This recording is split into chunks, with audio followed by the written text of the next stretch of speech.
तो 10वीं विज्ञान में हैं हम और पहला अध्याय पढ़ रहे हैं। एनसीईआरटी बुक के अनुसार जो हमारा नेक्स्ट टॉपिक है, आप बुक ज़रूर खोल लीजिए और बुक से इसको मिलाइए, देखिए।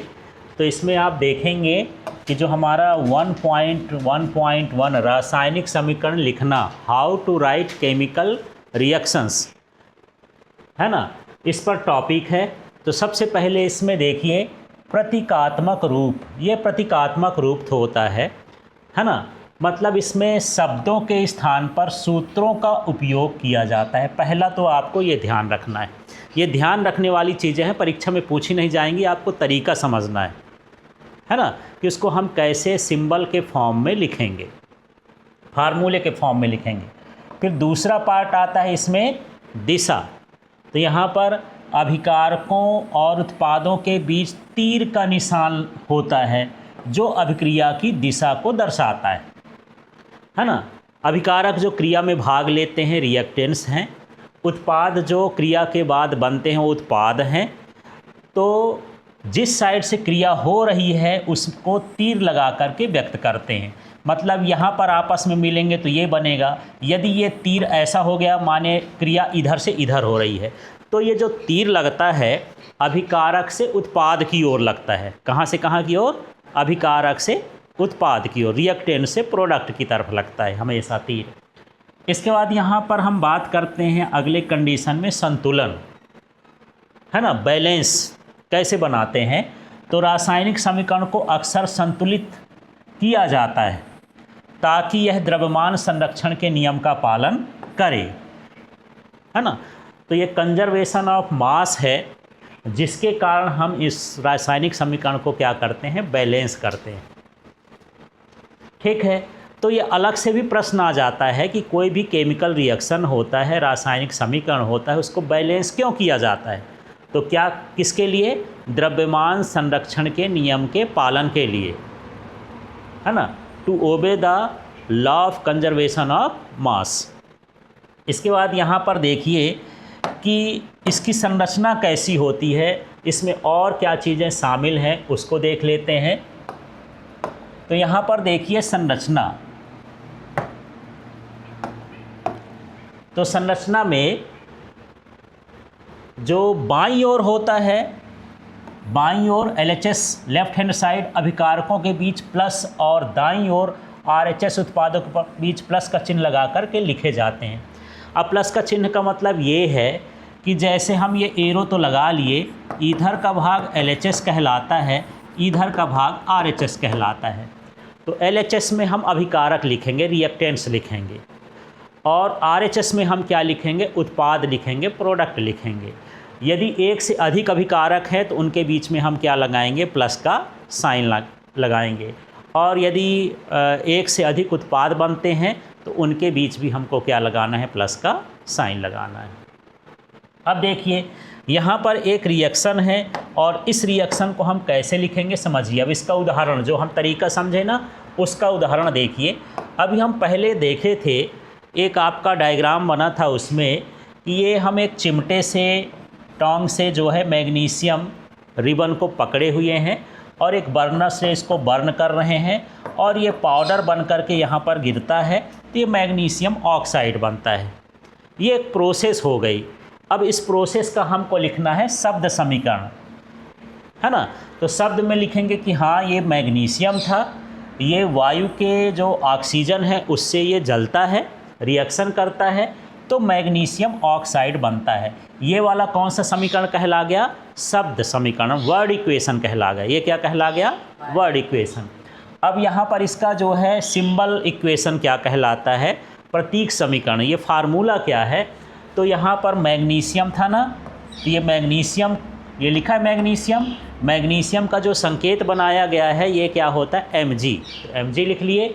और यहाँ पर इसके बाद ऑक्सीजन लिखा है, ऑक्सीजन का जो सिंबल है वो क्या है, O2 है, O2 लिख लिए। फिर मैग्नीशियम ऑक्साइड का जो है वो होता है MgO, तो ये लिख लिए। लेकिन हम ऊपर पढ़े हैं कि ठीक है, एक हम LHS साइड अभिकारक लिखेंगे, रिएक्टेंट्स लिखेंगे, RHS साइड हम क्या लिखेंगे, प्रोडक्ट लिखेंगे। यदि एक से अधिक अभिकारक है तो उनके बीच हम प्लस का साइन लगाएंगे और रिएक्शन इधर से हो रहा है तो हम इस तरह से लिख लिए। अब इस ये भी पढ़े हैं कि इसको बैलेंस करना पड़ता है। क्यों बैलेंस करना पड़ता है, क्या रीज़न है, किसके कारण बैलेंस करना पड़ता है? द्रव्यमान संरक्षण के नियम का पालन करना है। किस लिए बैलेंस करते हैं, फिर से बताओ? द्रव्यमान संरक्षण के नियम का पालन, मास कंजर्वेशन के लिए। किसके लिए? मास कंजर्वेशन के लिए हम इसको करते हैं। तो अब बैलेंस करने का तरीका ये है कि यहाँ पर ये mg था, तो यदि यहाँ पर भी mg है, यहाँ पर ऑक्सीजन कितने थे? 2। इस ऑक्सीजन को 2 करने के लिए हम यहाँ पर 2 लिख देते हैं। जब हम यहाँ 2 लिख दिए तो ऑक्सीजन तो 2 हो गया, पर साथ में मैग्नीशियम भी 2 हो गया, इसलिए मैग्नीशियम के सामने 2 लगा देते हैं। तो ये कौन सा इक्वेशन हो गया? बैलेंस्ड, संतुलित समीकरण हो गया। तो इस तरह से हम समीकरण को लिखते हैं। ठीक है, आगे और देखिए। अब दूसरी अभिक्रिया है जिंक और सल्फ्यूरिक अम्ल की क्रिया। इस अभिक्रिया को हम कैसे लिखेंगे इसको समझते हैं। तो यहाँ पर देखिए शब्द समीकरण है, यहाँ पर जिंक है। जैसे यहाँ पर मैं दानेदार जस्ता लिया हूँ, ये एक आपके बुक का चित्र है, इसमें दानेदार जस्ता है। दानेदार जस्ता समझ गए? जैसे नमक होता है वो भी दानेदार होता है, उसी तरह जिंक जो होता है वो भी जस्ता होता है। और यदि आप एक बड़ा सा सेल खरीदते हैं ना, ड्राई सेल, शुष्क सेल बाज़ार से जो टार्च में लगता है बड़ा वाला सेल, तो उसको यदि कागज़ आप निकाल देंगे तो उसके बाहर जो आपको दिखाई देगा वो क्या होता है? जस्ता होता है, जिंक होता है। ठीक है, तो यहाँ जिंक ले लिए हैं, साथ में इसको किसमें क्या डाल रहे हैं? तनु सल्फ्यूरिक अम्ल डाल रहे हैं। ठीक है, और ये जो है किसमें डाल रहे हैं? शंक्वाकार फ्लास्क होता है। जैसे आपके यहाँ कांच की गिलास होती है, वैसे लैब में जाएंगे तो शंकु के आकार का, कोन साइज का कोनिकल फ्लास्क होता है। अब यहाँ पर ये एक कॉर्क लगा है। ये कॉर्क ऐसा होता है जो एयर टाइट कर देता है इसको, मतलब यहाँ की गैस इधर उधर से नहीं निकल सकती है। अब उस कॉर्क के बीच में एक छोटा सा क्या लगा दिए हैं? पाइप, क्योंकि इस रिएक्शन से क्या बनता है? H2 गैस बनता है, जो इस पाइप के थ्रू क्या हो जाएगा? बाहर हो जाएगा। अब ये प्रोसेस है, इस रिएक्शन को हम लिखेंगे कैसे, है ना? तो शब्द समीकरण हमने क्या क्या मिलाया है जार में? जिंक, और क्या मिलाया है? सल्फ्यूरिक अम्ल मिलाया है। अब हम तीर लगा दिए तो इस रिएक्शन से बनता है जिंक सल्फेट, और साथ में क्या निकलता है? हाइड्रोजन गैस निकलती है। एरो भी इस तरह से लगा के बता सकते हैं जो चीज़ निकलती है। तो ठीक, लेकिन इसका हमको वर्ड इक्वेशन के बाद सिंबल वाला इक्वेशन चाहिए, तो इसके सिंबल्स में चेंज करते हैं। तो जिंक को क्या लिखा जाता है बताओ? Zn। प्लस सल्फ्यूरिक एसिड को क्या लिखा जाता है? H2SO4। और ये एरो लग गया, और इससे जो बनता है जिंक सल्फेट तो ZnSO4, और ये हो गया हाइड्रोजन। रिएक्शन के बाद हमको इसको चेक भी करना है कि ये बैलेंस है कि नहीं। तो मैं फिर से दोबारा से पूछ रहा हूँ, क्यों बैलेंस किए जाते हैं? हाँ, द्रव्यमान संरक्षण के नियम का पालन करने के लिए, है ना? तो अब देखो, इस साइड जिंक कितना है? 1। इस साइड जिंक कितना है? 1, माने ठीक है। हाइड्रोजन इधर कितने हैं? 2। यहाँ हाइड्रोजन भी कितने हैं? 2। यहाँ सल्फेट कितना है? 1 है ना भाई? सल्फर कितना है? 1। यहाँ भी सल्फर कितना है? 1। ऑक्सीजन कितने हैं? 4। यहाँ भी ऑक्सीजन कितने हैं? 4। ये बैलेंस है। ठीक है, इस तरह से हम रिएक्शंस को जनरली लिखते हैं। लेकिन अभी समझते हैं अब संतुलित रासायनिक समीकरण का महत्व क्या है। हम रासायनिक समीकरण को संतुलित क्यों करते हैं? मैं बार बार पूछता हूँ, why chemical equations are balanced, उनको बैलेंस्ड क्यों किया जाता है? ठीक है ना?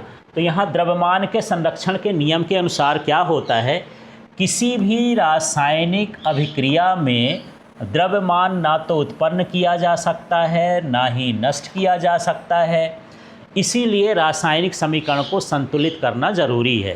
तो ये क्वेश्चन बनता है कि रासायनिक समीकरण को संतुलित क्यों करते हैं? तो क्यों करते हैं? द्रव्यमान संरक्षण के नियम का पालन के लिए। इसके अनुसार ना तो द्रव्यमान को नष्ट किया जा सकता है, ना ही उत्पन्न किया जा सकता है। मतलब मास कैन नॉट बी डिस्ट्रॉयड और नॉट बी क्रिएटेड।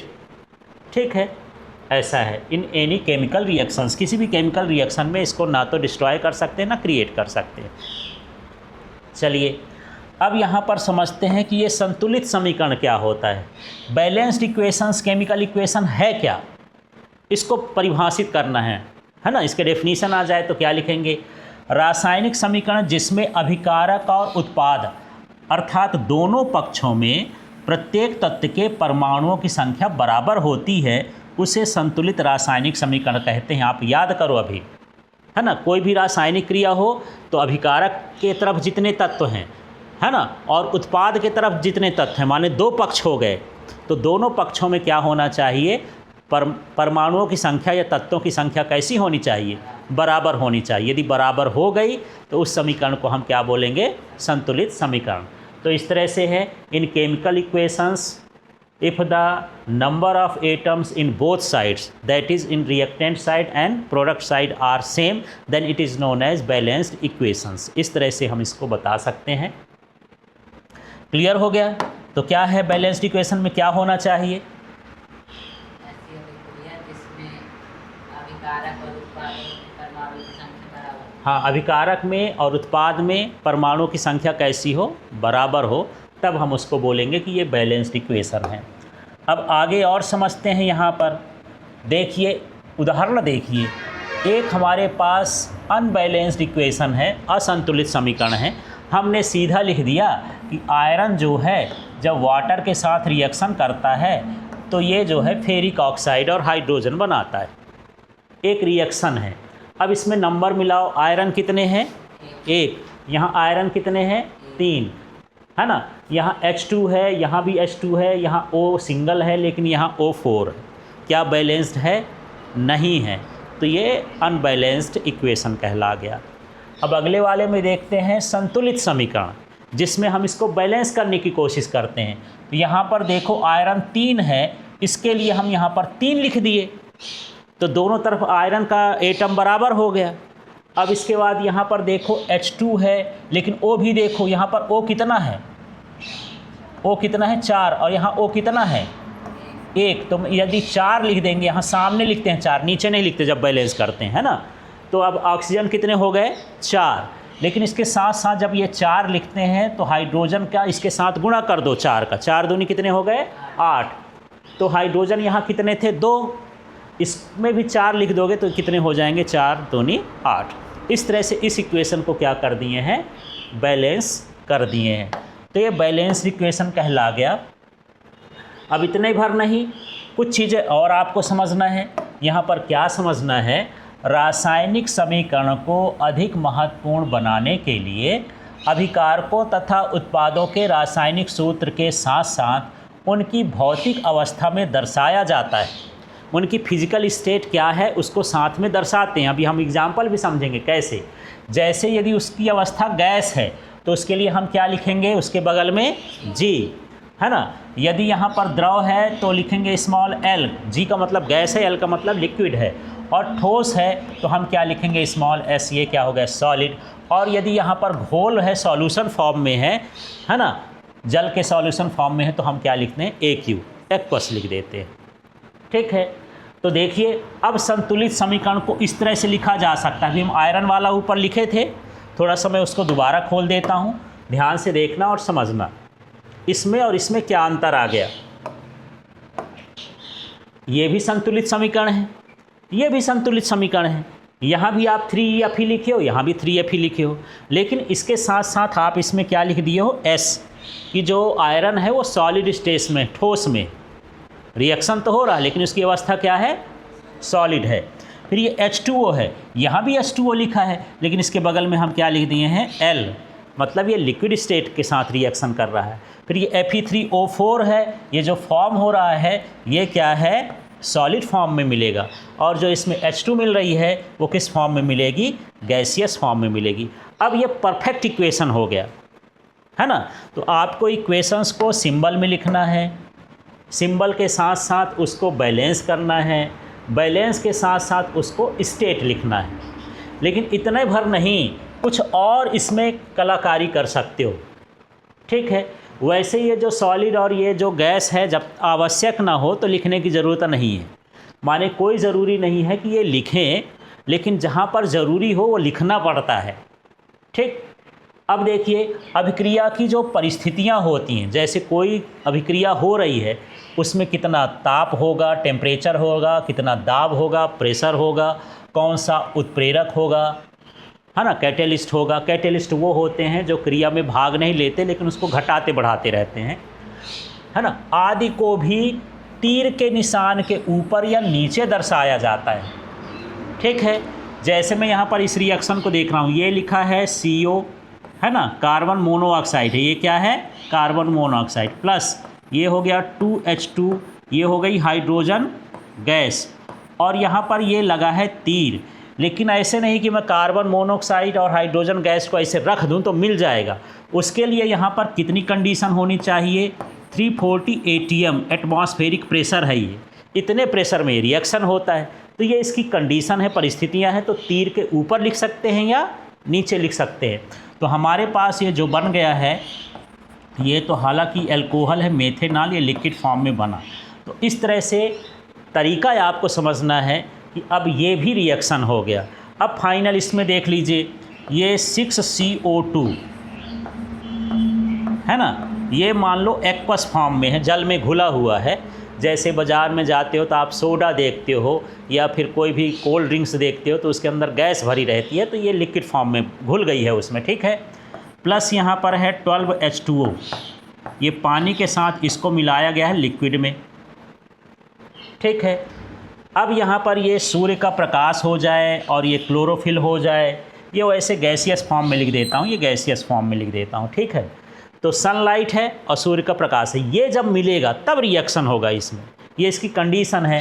तो यहाँ से ये ग्लूकोज कार्बोहाइड्रेट बनता है, ऑक्सीजन बनता है, ये वाटर बन जाता है, इस तरह का ये रिएक्शन होता है। अब ये परफेक्ट रिएक्शन हो गया। तो रिएक्शन अब कैसे लिखना, क्या बताओगे? पहले रिएक्शन को किस फॉर्म में लिखना है, सिंबल फॉर्म में। रिएक्टेंट्स को किस साइड को लिखना है, लेफ़्ट साइड, और प्रोडक्ट को किस साइड लिखना है, RH साइड, राइट साइड। और यदि ज़्यादा रिएक्टेंट है तो उनके बीच क्या लगाना है, प्लस लगाना है, और ज़्यादा प्रोडक्ट हैं तो उनके बीच भी क्या लगाना है, प्लस लगाना है।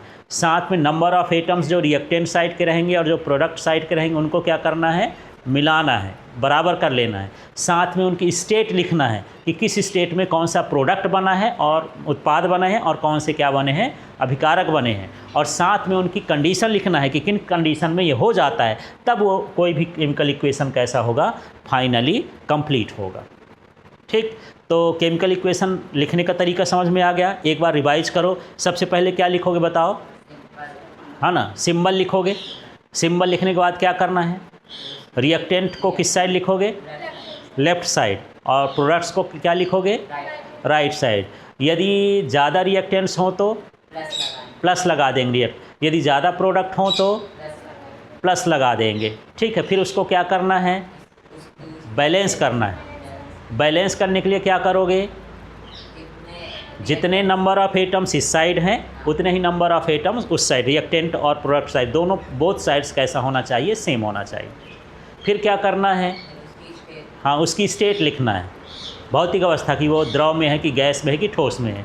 तो गैस के लिए क्या लिखते हैं, G, और द्रव के लिए क्या लिखते हैं, L, और यहाँ पर ठोस के लिए क्या लिखते हैं, स्मॉल s लिखते हैं, और जलीय विलयन के लिए क्या लिखते हैं, AQ लिख देते हैं। ठीक है, और फिर उसकी जो परिस्थितियाँ होती हैं, जैसे टेम्परेचर है, ताप है, दाब, प्रेशर है ना, और उत्प्रेरक की स्थिति है, ये सारा चीज़ कहाँ लिखते हैं, तीर के एरो के नीचे या एरो के ऊपर। तो इस तरह से ये क्लास है, और इसे आप अटेंड करना चाहते हैं, नोट्स देखना चाहते हैं तो LK फिजिक्स ऐप को आप डाउनलोड कर लें। आपको इंग्लिश का, साइंस का और मैथमेटिक्स का नोट्स, लाइव क्लास उसमें आपको मिल जाएंगी, और इस चैनल को सब्सक्राइब कर लें।